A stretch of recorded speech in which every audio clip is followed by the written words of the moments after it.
I recently had a client who needed help through her 2 week wait. She gets in this same kind of negative mindset spiral, and we were talking through it and walking through it together. And I wanted to share a few tips that I was giving her to you today in case you also struggle with spiraling during that 2 week wait. So let's dive right in.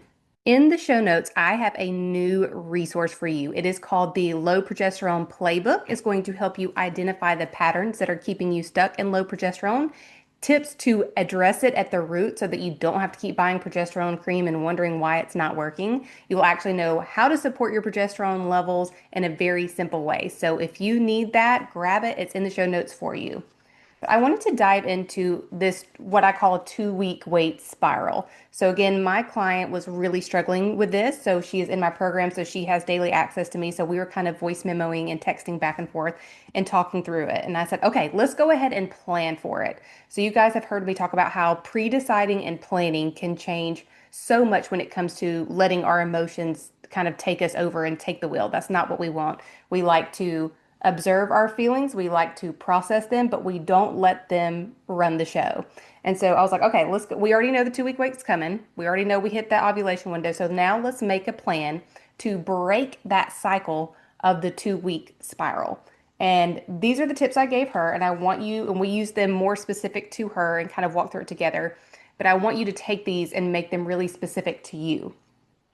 So again, the overarching idea here is to break the cycle. Don't stay stuck in the same patterns that keep you in the spiral. We have to break the pattern so the loop does not repeat. Do you remember when that was like a trending sound on audio, like break the cycle so the loop doesn't repeat or vice versa? But anyways, that's so true. We have to break the habits. Sometimes we there's a book called The Mountain Is You, and I haven't read it fully. I need to go back and read it again, but I've realized how much I'm the problem sometimes, how much we create the problem. Like there is something that's really hard. This 2 week wait is really hard, but sometimes we make it worse because we don't break the cycle of the negative habit. So again, break the cycle. But here are the 3 tips I'm going to give you on how exactly to break that cycle and make your 2 week wait actually enjoyable. I know that sounds crazy. You're like, what? But not only are we not going to spiral, but make it more enjoyable. So the first thing we're going to do is ditch any kind of searching, Google, ChatGPT, Facebook groups. We're going to silence all of that because what happens is you start symptom spotting, right? So you're already like, oh, okay, well, I had a little twinge here, I had a little twinge there. Let me Google, let me get on Facebook, let me ask if anybody else had these symptoms. And then we end up talking to chat for 2 hours, just kind of more information gives us a small dopamine hit, but it creates this negative cycle, right? So we have to quit that. And if you need to hold yourself accountable by telling your husband, like, hey, don't let me get on chat, if you need to take chat off your phone. This client was so funny and so cute. She said, I'm actually going to tell chat not to answer any of my questions. And I said, do you think chat will do that? And she said, he said he would. So we'll have to report back on if that actually works. But she actually went into ChatGPT and said, do not give me any information. Don't let me search anything related to this 2 week window, which I thought was so smart and so funny and so cute. So maybe you need to take social media off your phone. What do you have to do to hold yourself accountable to not getting on any kind of search? That is number one. Now, here's what I want you to do. So we're going to ditch that behavior. So when you have this kind of like ping, this trigger of like, I want to search on ChatGPT, I want to ask Chat if this symptom was this or whatever it is you're looking up, you're going to replace that with something else. So again, we're going to pre-decide that when we want to search something or Google something or get on chat, we are going to have this other activity instead. A really, really good option is walking. It's just getting outside and walking, going for a 10-minute walk. So you feel like, I really want to pick up my phone. Or even maybe you do pick up your phone. You find yourself picking up your phone to get on it, and then you stop yourself and say, no, I'm going to go on a 2-minute walk. I'm going to pray. I'm going to listen to good music that makes me feel good. Forrest Frank's Child of God 2 album is a banger. I've been listening to it a lot lately. Lots of good stuff in there. So maybe you're like, hey, I'm going to go put on some Forrest Frank and walk for 10 minutes. This doesn't mean that you have to go work out for an hour, but we just have to replace that desire to Google and get on chat or whatever it is that's keeping us stuck in this negative mind loop, this doom scrolling that's feeding our negative mindset, and replace it with a healthy habit. So, for example, this client, she had shared in our group, in our community, a snack that she was a high protein, like sweet snack that she had been trying and how much it had helped her. So I was like, okay, you have already found some good treats you like. Your job these next 2 weeks is to find two more high protein recipes. So when you feel the desire to get on chat, Google, do all the things, or even just let your mind go into a negative space, you're going to go work on your sweet treats instead, your high protein sweet treats. So that was specific to her. So walking is a example. Maybe you like pickleball, go play pickleball. Maybe you like gardening, go play with your garden. Maybe you like coloring. My daughter got one of these like color by number floral things for Christmas, like a coloring sheet almost. And I love them. I was doing so many with her. I was like, can I do one more sheet? And I have found that that's really calming to me. So for me, that would be a great example. I could say, okay, instead of doom scrolling and keeping this cycle going, this loop going, I'm going to go color instead. I'm going to color for 10 minutes. And that may sound silly, like, "Oh, I'm going to color," but you just have to replace the habit that takes you down the spiral with something else. So, what could that be for you? Number three is gratitude. Now, I know you're rolling your eyes and you're probably tuning out, but if you're not, come back to me. Selective listeners, come back to me. And I want to tell you why. So it's very easy to say, like, oh, we should have gratitude. We should be thankful. And this is so good for you. And it's biblical. Like, all those things are so true. But here is where the science meets the faith. So I always say that I'm faith-based and science-backed, meaning our fertility journey is built on Christ, on his timing and his goodness and worshiping him, but we're also using science-backed techniques, mineral balancing, nervous system regulation, all the things to meet God halfway. We know he's going to take care of it. We know he's going to do it, but we're going to do our part. So gratitude, we talk about frequencies, right? If you've ever heard me talk about Rise and Source, they're my two favorite supplements. I'll put a link in the show notes for those as well.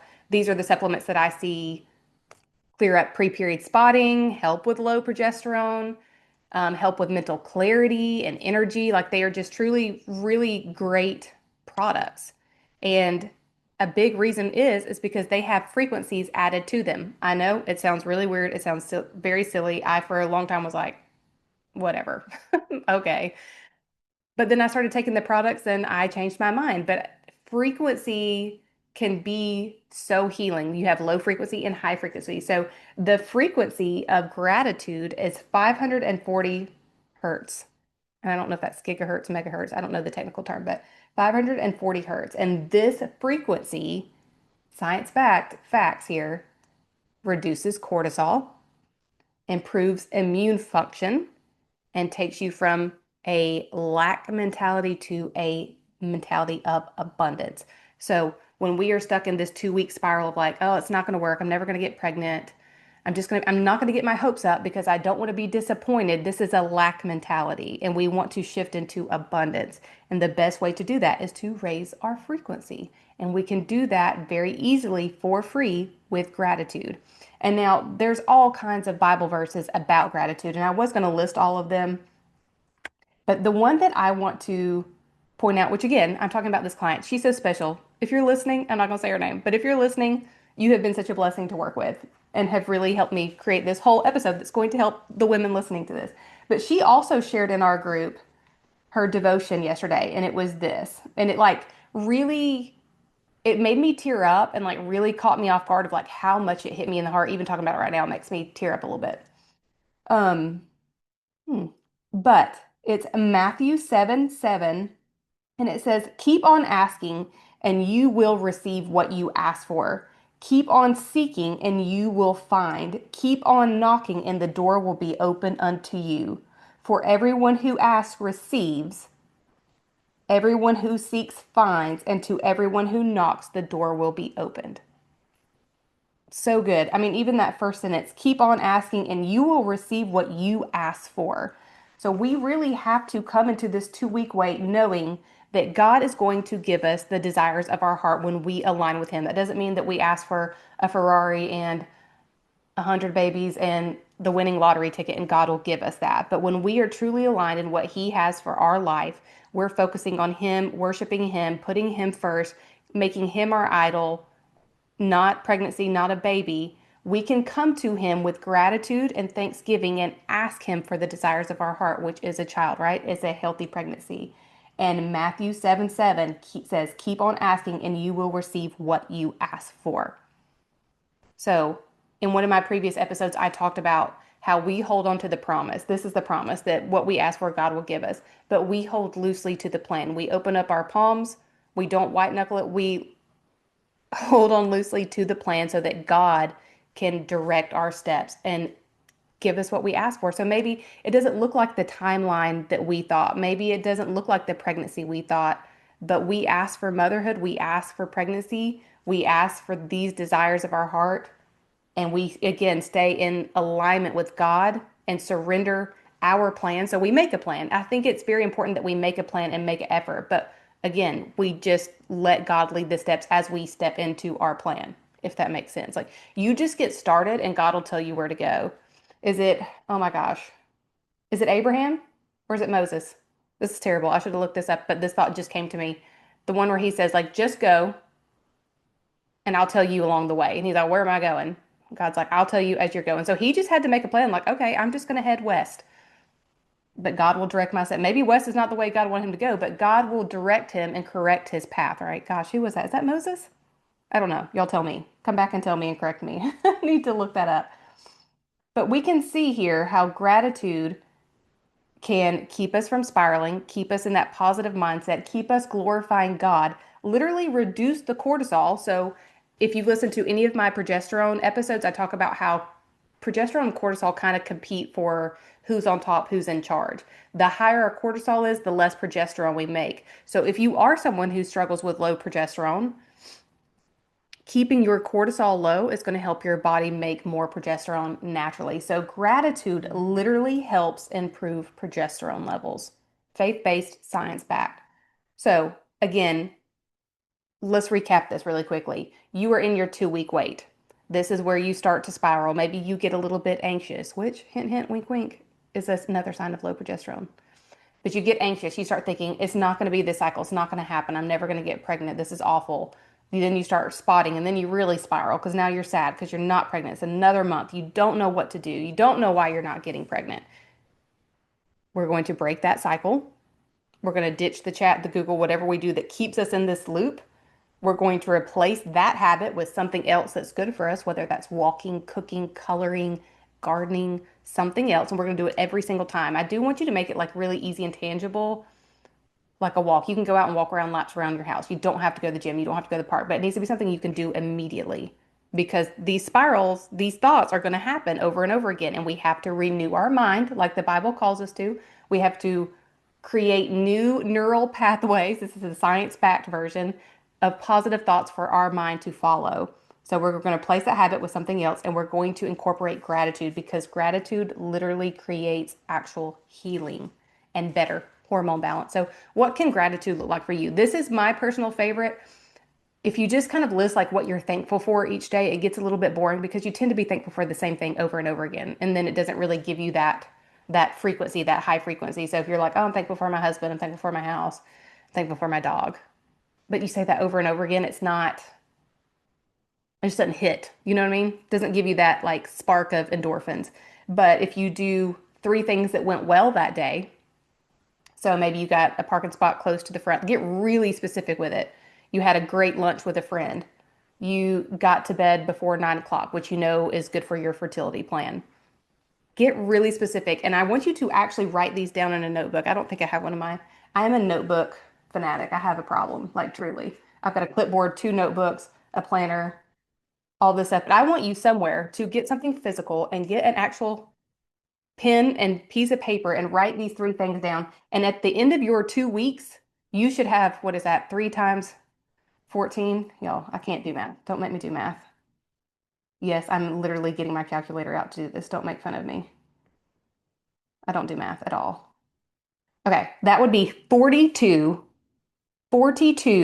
pieces of gratitude where you can also see God working in your life, which reinforces that positive mindset and that God is already working things out. It gives your mind actual proof that things are going well. So instead of staying in this loop where it's kind of like you start here and you get negative and you go down, down, down, down, down, down, down, and you spiral. Now we're taking something and we're building on top of it. And our mind is saying, like, oh, things are going well for me. God is working everything out. Look at this list of all the things that went well this week that God took care of. So it is a practice, but it does work. Okay. If you are someone, you have low progesterone, you just need somewhere to start. You get in a spiral every 2 weeks. I want you to get the low progesterone playbook in the show notes. If you are someone who is ready for like the full on plan, you want answers for why you're not getting pregnant, you want a plan to follow so that your 2 week wait doesn't feel helpless because you know you're on the right path, I would love to work with you. There's also a link in the show notes for how to come work in the fruitful fertility method with me. This is a 4 month program where we do testing for you and your husband, get you answers, get you a customized plan. Then you can come into the group and we can talk every day. Just like I've been talking about this one client, you can come in the group. You can text me during your 2 week wait and say, Tori, I'm struggling. I can say, all right, let's talk it out. Let's make a plan. Let's do this together. You can ask questions. Like if this is truly like an intimate TTC friendship mixed with holistic medical care. So if that sounds like something you need to keep you from spiraling every other 2 weeks, then click that link in the show notes. Come talk to me. If you want to message me on Instagram and ask me questions, I would also love that. I'm here for that. I hope this was helpful. I love you, and I will see you next week.